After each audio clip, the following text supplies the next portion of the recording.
वाडा अजूनही भुकेला आहे. पार्ट 2.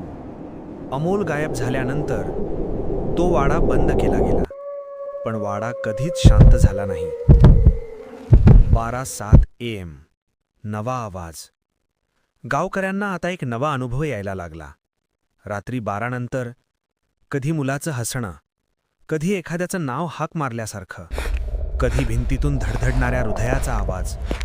लोक म्हणायचे, वाडा श्वास घेतो नाही, तो आठवणी खातो. चौकशी.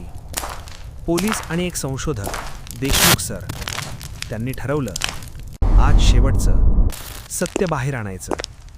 ते एकटेच वाड्यात गेले. हातात टॉर्च, गळ्यात कॅमेरा. 11:49 PM. कॅमेऱ्यात सगळं नॉर्मल. 12 PM. कॅमेरा ग्लिच होतो आणि आवाज येतो. तू पण ऐकायला आलास का? भिंती बोलू लागतात. भिंतींवर सावल्या हलू लागतात. त्या सावल्या माणसांसारख्या नाहीत, त्या आठवणींसारख्या आहेत. कोणीतरी रडतंय, कोणीतरी माफी मागतंय.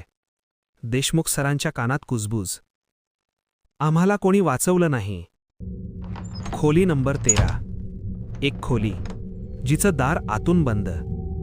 दार उघडताच आज जमिनीवर अनेक नावं कोरलेली.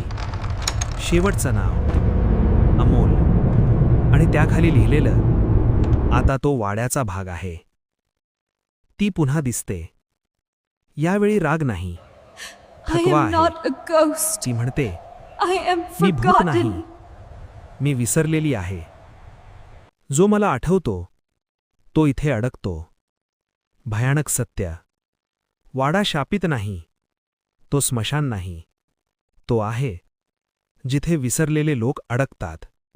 जे अन्याय सहन करून कोणीही ज्यांना आठवलं नाही, त्यांचा आत्मा या वाड्याने स्वतःमध्ये सामावून घेतला. शेवट की सुरुवात? पुढच्या दिवशी देशमुख सर बाहेर आले, पण ते काहीच बोलले नाहीत. आजही ते रात्री 12 वाजता आपोआप उठतात आणि एकच वाक्य बोलतात, वाडा मला बोलवतोय. आजही त्या वाड्याजवळ एक पाटी आहे.